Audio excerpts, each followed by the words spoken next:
for the last talk of today. It was a pleasure to listen to Donghyun Lee about Vlasov Poisson Boltzmann in bounded domains. So thank you. I'd like to thank to Ariane and other organizers for the invitation. And the title of my talk is Vlasov Poisson Boltzmann in bounded domain. In particular, I want to focus on the bounded domain problem. So this is the form of the Boltzmann equation, or you may know.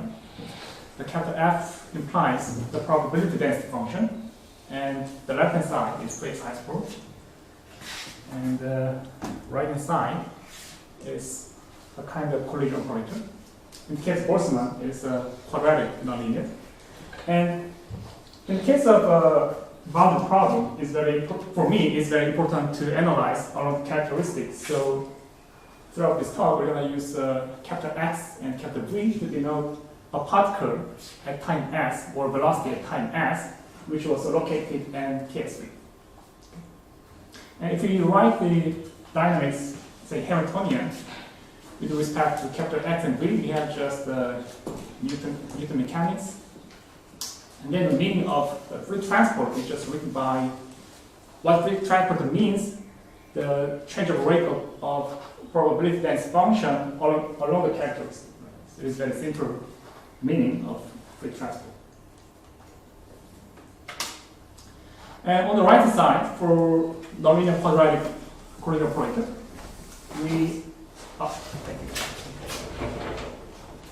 so we assume only binary collision. The reason we only consider binary collision is that from the simple Regularity theory, the initial configuration, the measure of initial configuration space, which gives the triple collision at finite time, is measured. So it's very reasonable to assume only binary collision. So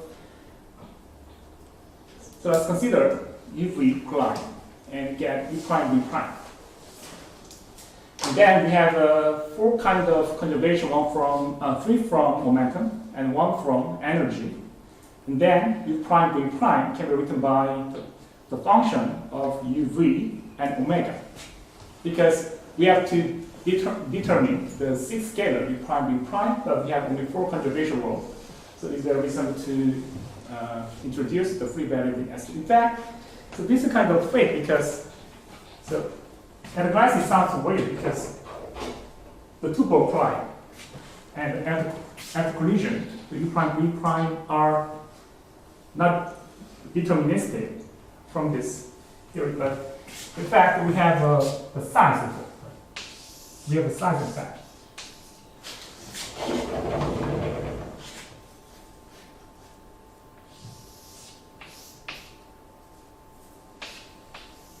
So this is U, V, and at the collision, this is U prime, V prime. When you have a size of ball, there is a specific configuration and relative position between the center of the ball. This is omega. When this omega is given, everything is deterministic, but in the kinetic theory, we treat every particle as a point. So it's obviously we have to for these fits, we have to consider all the possible u and all the possible omega. So we have to integrate omega after all. And then the collision operator looks like this way. This is averaging factor. So this means the number of particles of U prime, V prime, and number of particles of UV. And this is collision corner, just means a kind of transition rate. So how many particles UV change into U prime, V prime when omega is big. And of course, we have treating point, so we have to consider all the possible configuration of the center and all the possible the velocity of another particle, say U. So this is the meaning of the linear quadratic collision operator for Boltzmann. And for corner, I will use cutoff corner with Hausdorff. So we can split. This is integrable locally. So we can split into Q gain and Q loss. Our aim is to solve the Boltzmann equation, a kind of Boltzmann equation, and show that converges to some equilibrium state. It's called Maxwellian. And if we normalize the injured data, like mass, momentum, and energy, and can write the final state we expect is uniquely determined as Gaussian. So say this is sometimes called the 1J1 state. Right? And of course, the Q, if we put this equilibrium state to Q, becomes 0 if we use the energy conservation and momentum conservation if we need. So it means that if you are in the state of equilibrium, the effect of collision does not affect any propagation of the capital F.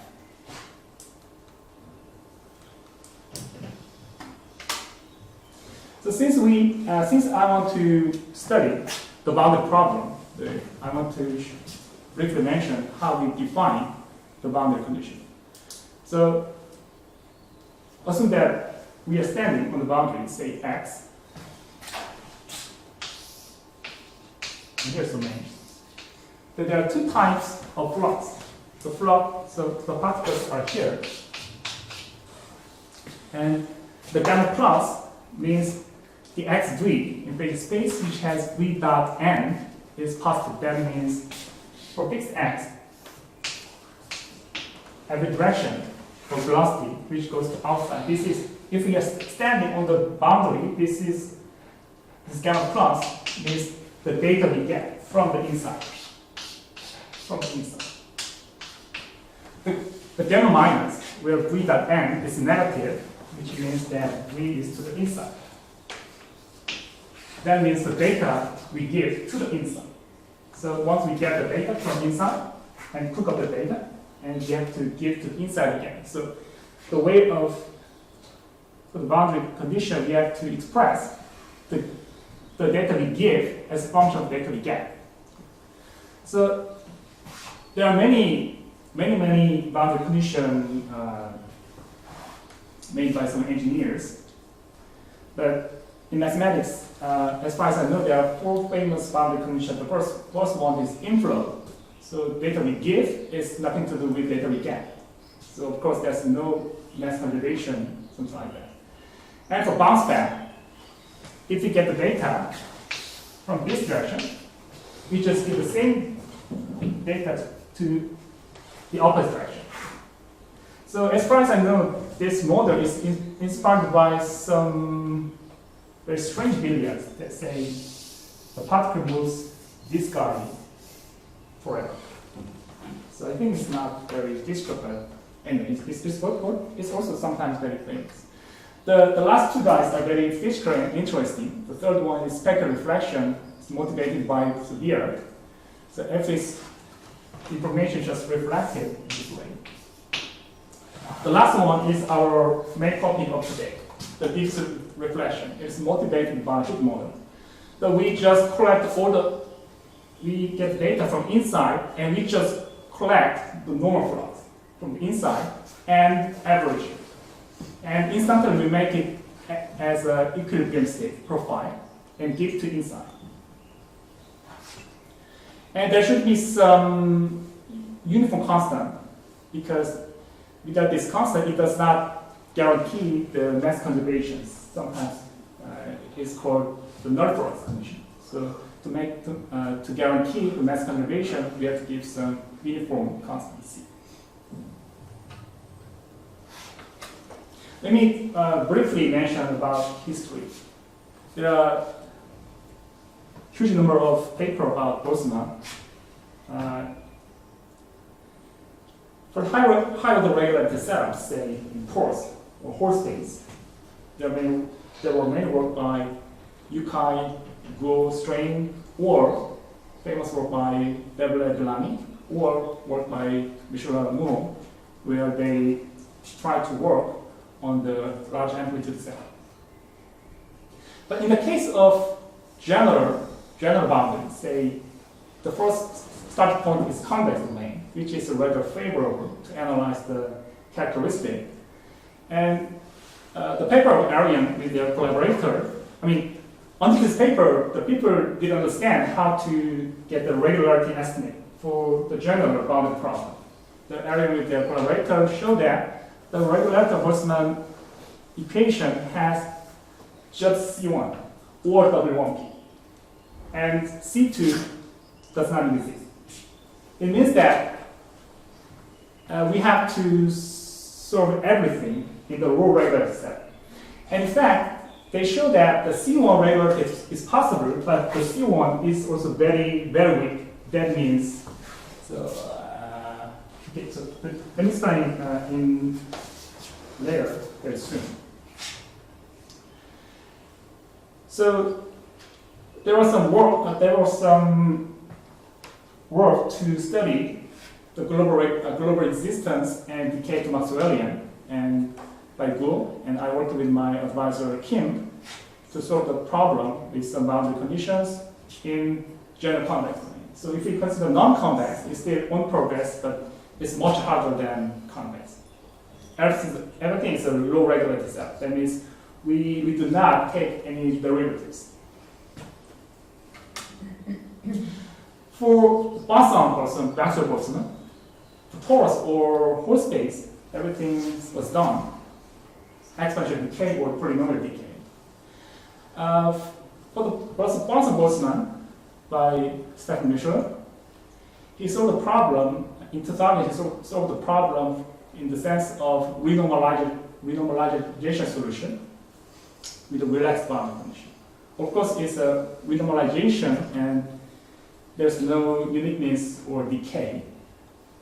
So the reach of what I want to today is about the same problem as Michelin, but this is a arbitrary data, but my data is small, near Maxwellian setup, but the solution is unique, and you can show that it decays to Maxwellian in some exponential time.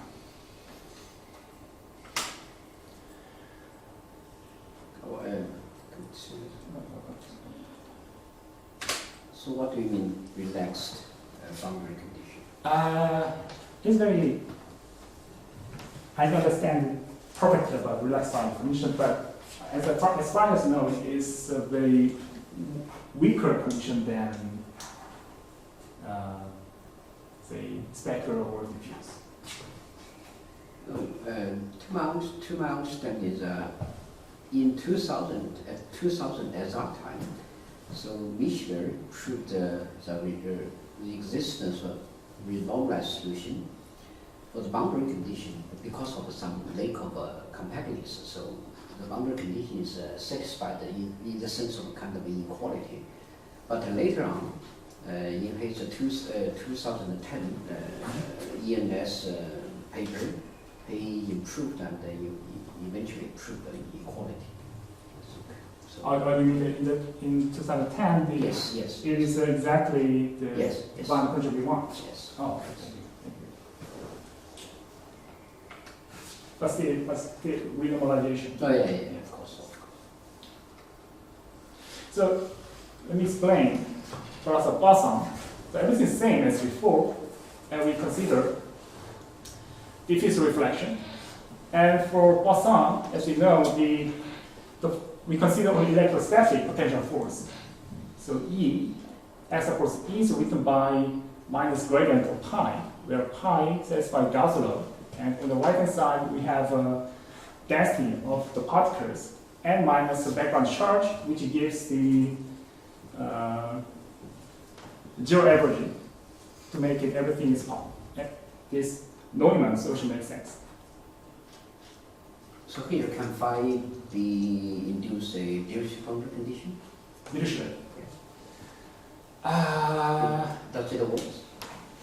I don't know, because we are considering the perfect boundary, perfect conducting world. But if we consider Dirichlet, let's see. But in Michelin's work, both Dirichlet, I mean for phi, both Dirichlet and Neumann work, both work. Are there any significant difference in Dirichlet? There's some difference. Depends on how you understand the significant, but there's some difference. Yeah, I think why not? Because if I for the Neumann boundary condition, so they need some compatibility condition, Yeah, for compatibility condition is just a constant.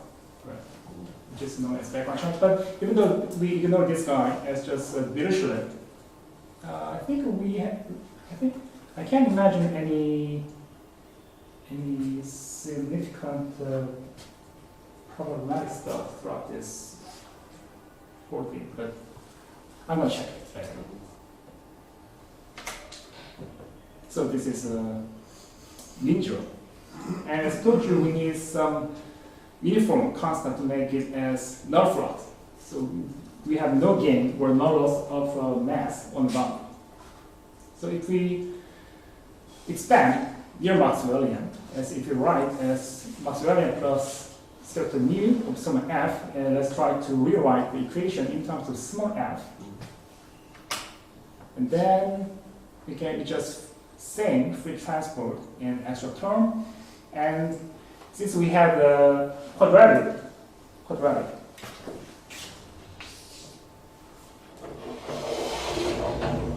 there should be 3 types of interaction. So Maxwellian perturbation gives 0, and the L gives the effect of Maxwellian perturbation, and the gamma gives the perturbation. Since my work is on this, based on the small data, as you know, the main topic is to analyze the linearized Poisson equation. So I think this is a very good time to explain about the singular behavior or boundary problem of the Poisson equation. So there are many ways of explaining why we can't expect higher regularity in the case of a boundary problem, but let's think about just free transport with spectral reflection.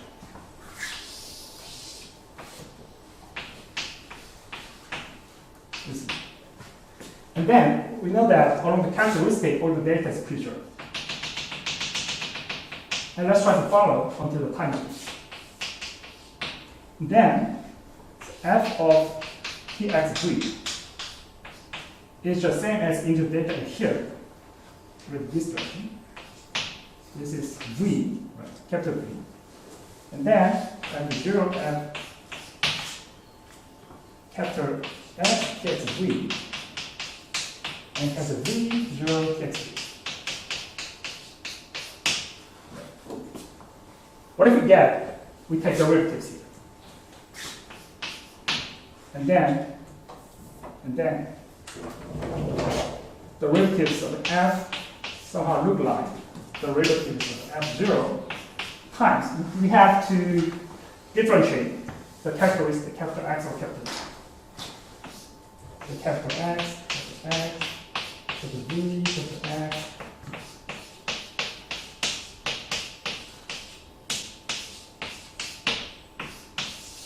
This appears. And this is singular. This is because on the boundary, if our phase is uniformly away from grazing, the grazing means the tangential approaching. If we are uniformly away from grazing, the small perturbation, say x perturbation, does not give any critical difference at the boundary. What if it's a nearly grazing? If we have a nearly grazing,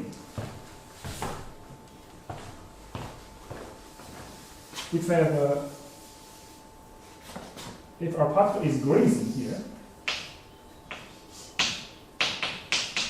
the slope perturbation in x gives a huge difference in boundary point.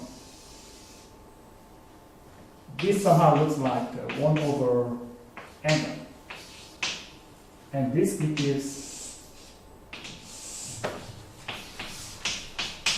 huge difference. And this is the fundamental reason of the gap. This is somehow looks like over v dot n on the boundary along the characteristic. So if you pursue regularity, we have to cancel this singularity, we have to multiply something like n of v to gradient of x. But n of v is only defined on the boundary, right? Because n is defined on the boundary. So the way of killing the singularity to the inside is to define some function kinetic distance, which is called alpha. The alpha is a natural extension of n of v on the boundary to the inside. So basically, there are two different ways. The first definition of the paper in Arian was that, this is the next page, what looks like this. So alpha is somehow looks like where this C is a local profile or boundary. This is v dot greater than C take a role of n dot v, and this part is always strictly positive because we have convexity. So that means this is a very natural extension of n dot v to the inside.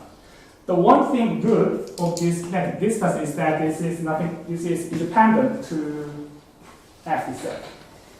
But our new kinetic distance depends on f. That means we will keep track this xb, vb is the bouncing position. This is bouncing position and bouncing velocity. So this is critical because we are solving Poisson Boltzmann, not just Boltzmann. So this characteristic must be correct. It looks like this. So at a glance, this is much harder to treat, but there are very critical advantage when you use this new kinetic distance alpha. This is because that this is transport invariant. Meanwhile, the previous definition is very natural extension, but it's not transport invariant. If you take a transport operator, its previous alpha, then we get velocity times alpha. And by simple OD technique, we expect the alpha times greater than f may have super exponential growth.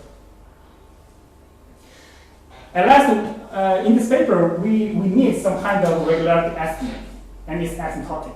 But there is some competition between something decay and something grows. But for something decay, we expect at most exponential decay. But if we have a super exponential growth, we lose the game. So this is why we define new kinetic wave, where we expect only just exponential growth, not super exponential one, even though alpha f is much harder to treat. So this is the main result. This is P is integrability in our space, and beta is power of kinetic wave. And let's consider some Gaussian type wave. If initial data is small, and weighted W1P data is small, and if our v derivatives in L3 is just bounded, so this part is just bound. This is not small, but it's required to guarantee the uniqueness, not existence. And then there exists the global solution of Vlasov Poisson Boltzmann with diffuse, and our solution and this function f perturbation and potential decays to zero exponential in time. This is our result. What's lambda infinity? Lambda is some decay rate. Some decay rate.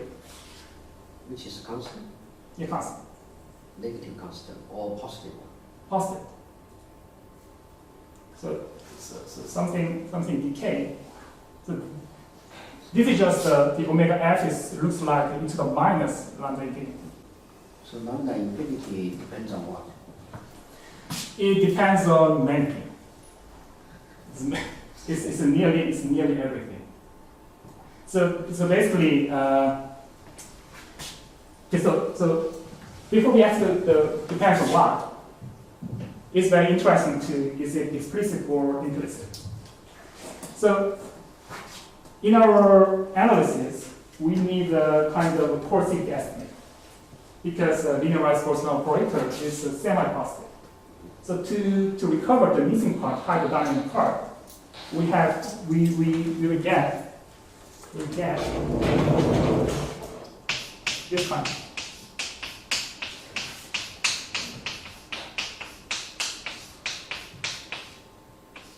Right.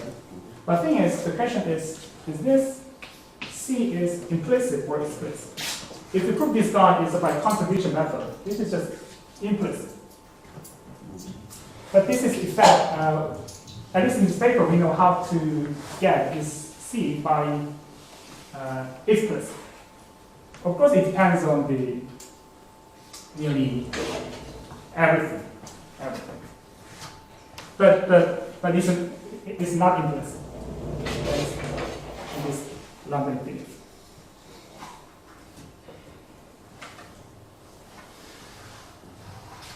And the key idea of this paper is how to get some regularity estimate for potential pi.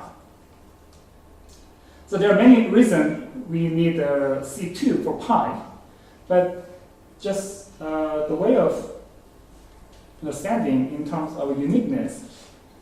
If we have two solutions f and g, at last we have to compute the integrability of f minus g. And then by Poisson, we need some control of gradient of f.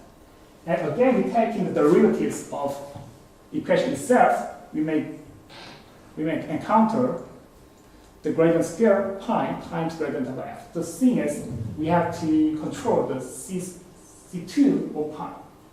But the thing is, here the main difficulty appears. The equation we have is just simple elliptic Neumann boundary condition problem. We want to perform just phi of C2 is bounded by the infinity of the right hand side. So, but this is not true. But for LP type, the Sobolev estimate holds. But for Schalke type estimate, we need parallel alpha. That means in this case, C2 alpha of pi is bounded by C0 alpha of the right hand side. But this, for critical case alpha equal to 0, it's not true, in fact. So what's the idea? Idea is to interpolate C2. We interpolate C2 by C2 plus and C1 1 minus. This is our first idea, control C test. And depending on the order about the regularity, we combine with some growth rate and decay rate. And glycine is weighted because this is true for all t. The idea is to expand the pi, so whole space, and we match x minus y, distance of 2 points. We match x minus y with something like this of t. And then we can show that this interpolation estimate. The thing is, okay, C2 plus is very large, it's very strong, it's not good. So we expect it may growth. So we combine this guy with something has exponential decay. For C1 1 minus, we expect it will be good. So since we artificially made exponential decay, we have to compensate on exponential growth. And growth compete with something C1 1 minus estimate. And now the thing is how to control this C1 1 minus and C2 plus. So C1 1 minus is very easy because C1 1 minus is controlled by W2P, and it's a standard Sobolev type estimate, and we have F of F and D. So this is good. So in this case, we don't need any regularity estimate for our F. The point where we need regularity estimate is C2 plus. For C2 plus, we can use a Schalke estimate and Moraid. The thing is that W1P, we have to estimate some LP of gradient of F. This is why we need regularity estimate. Then how do you treat regularity estimate? From the previous work of Aryan with this collaborator, what you expect is weighted alpha weighted W1P estimate of F, so we compensate this alpha in the denominator, and we split this this guy. So our aim is to show that this guy has at most exponential growth. That means we show that this W1P has at most exponential growth. Unlike the previous paper has a super exponential growth, but now we will show that this has just exponential growth. And we will also show that the first guy will just bound it. The first proposition is integrability of 1 over alpha. Okay, so there are many complicated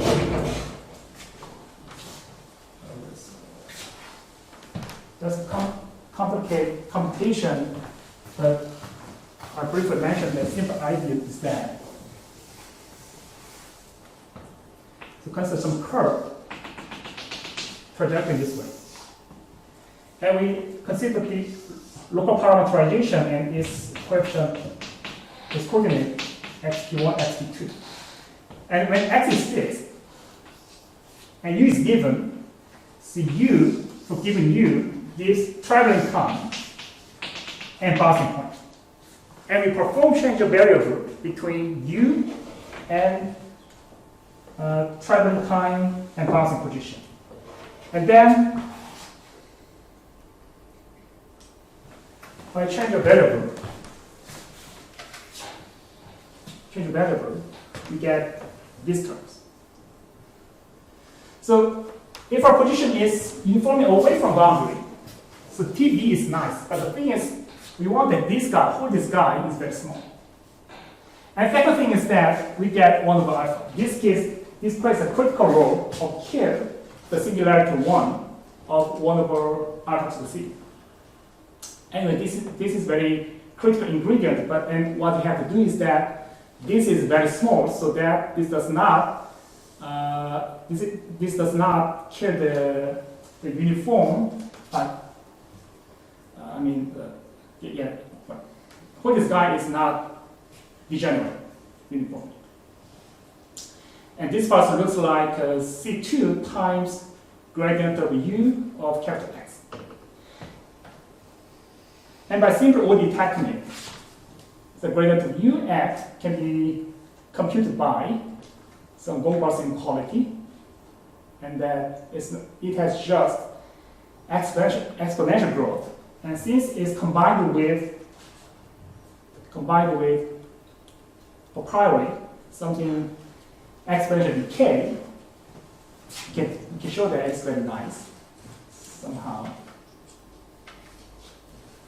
Okay, let's skip all the detail. And let's think about just exponential growth of weighted W1P.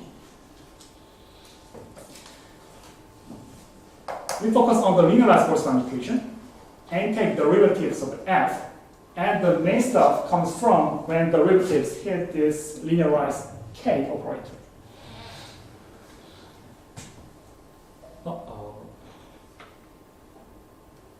Okay, so this is very good, but among this commutator, there's many terms where the derivative fall, and the most delicate term appear when derivatives hit f. Derivatives may hit k, but if you use the full structure of integral kernel k, which comes from the columnar representation, and then the derivatives of k still looks like k with another question in the power. And then we can split into this guy, so k times some k singularity convolution of 1 over alpha. This estimate is very subtle because if velocity is very large, since our exponential is very small, if speed is very large, it just merely looks like just a line. So it's very good.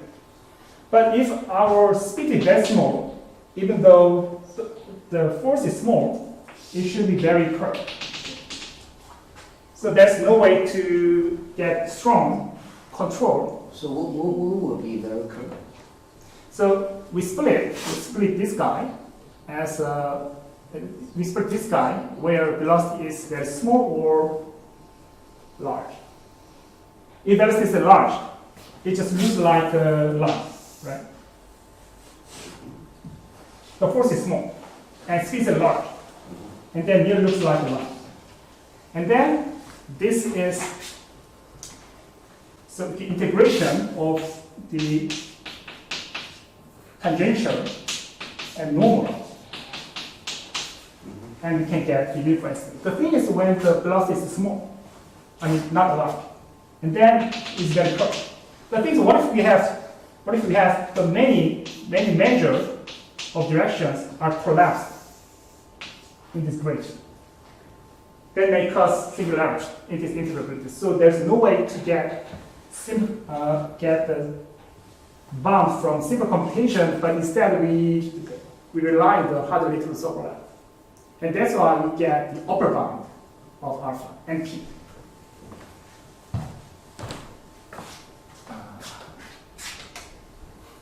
So the proposition is W1p estimate is up to almost exponential, not super exponential.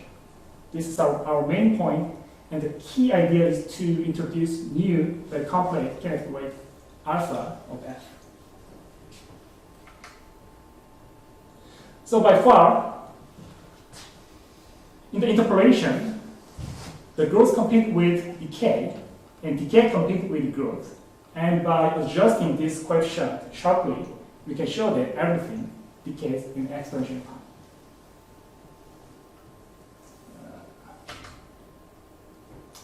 So for the stability,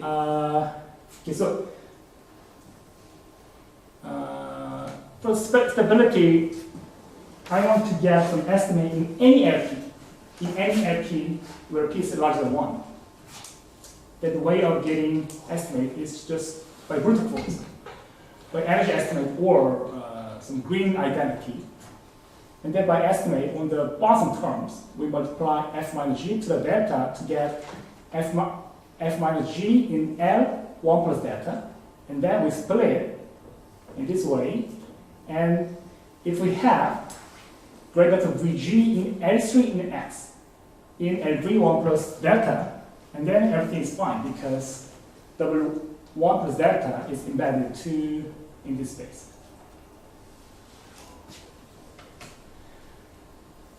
Then how we get the L3 estimate of V gradient? The main obstacle comes from when the rim tips hit the transport. If V gradient hit V, we have x gradient of f, and the main part is to control the integration time of x gradient. And then by some estimate, and again we have to use the integrability of 1 over alpha again, we obtain, and then we can show that in some region of delta and p, everything is fine.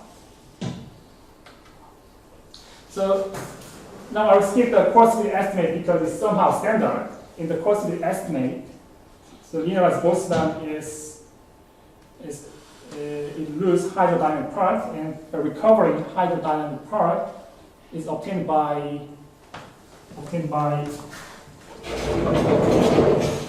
so V is dot f.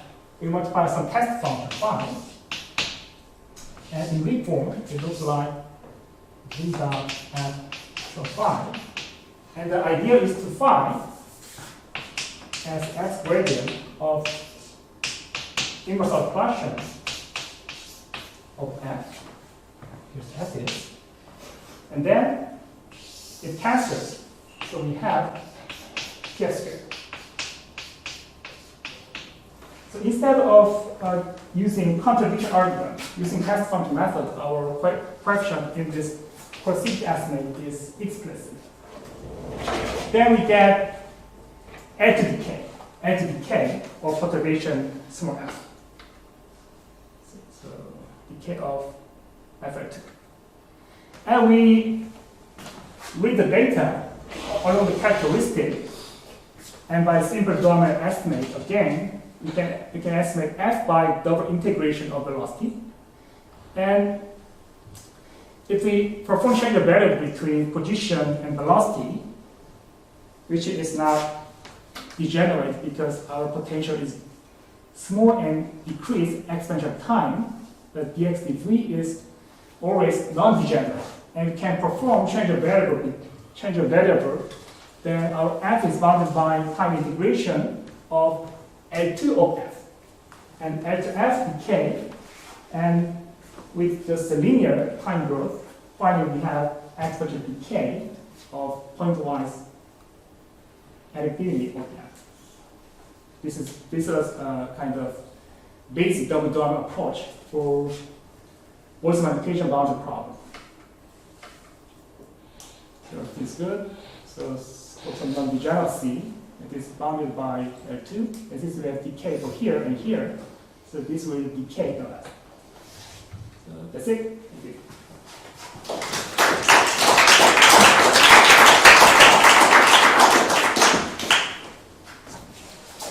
Are there any questions? So, other questions? I understand that for the specular reflection boundary condition, near the boundary, if it's very close to tangent, so the velocity will be very sensitive to, right, as we showed here. But I don't understand that for diffusion boundary condition, you know, that get into the boundaries and let's get out as a Maxwellian, so which should be sensitive to that. Yeah, but I just wrote the line after the bounce. But in any case, if you compute this guy onto the first one, Okay. it still looks like one of alpha. So, another So the basic thing is so the thing is that anyway, if you have a tangential to the boundary, the sort of perturbation gives a huge difference in bounding point. another one is okay, for Boltzmann equation, so the characteristic curve say is a straight line, but for the rate PV, so it's a curve depending on the force, right? Gradient phi. So the solution you proved is f is close to the Maxwellian. So what's phi is close to a constant or something? Phi. Yes. Potential. Yeah, potential. Yes.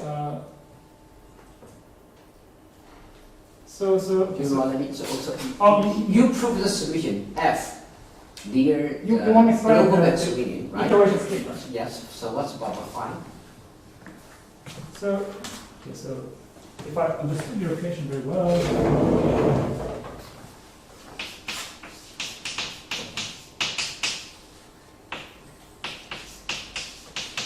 This will be, of course, the natural sequence. Okay. Are there other questions? I have one question. Yeah. In fact, you follow the curved characteristics. Yes. Right? Yes. Not meaningful.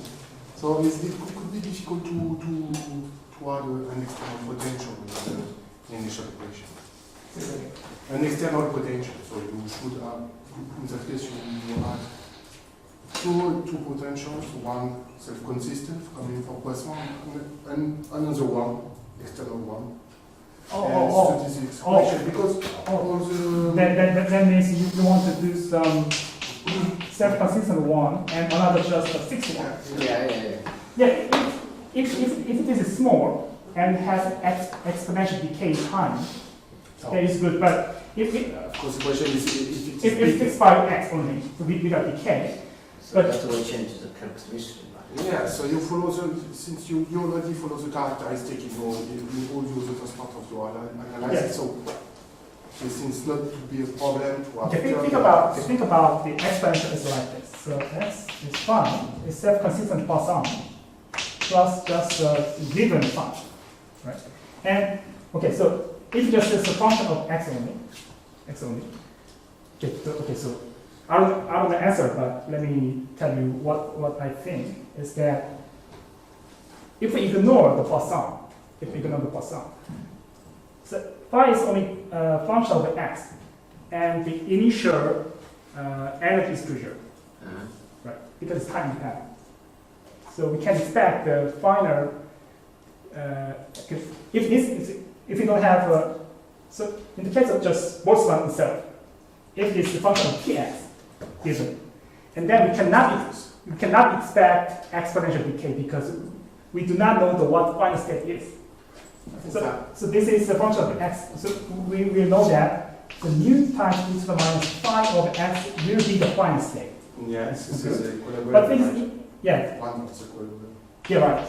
But although in this case, I don't know the ratio to this guy, but it should be very small. It should be very small. But in this problem, if you want this guy is just the size of 1, I don't know.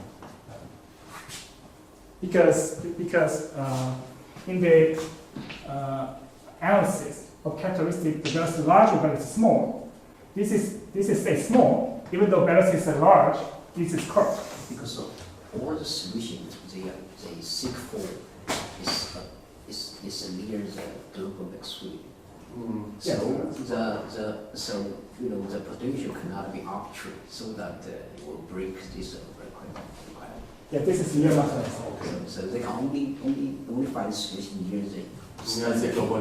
Yes. Okay, thank you. Other questions? So thank you very much again. Thank you.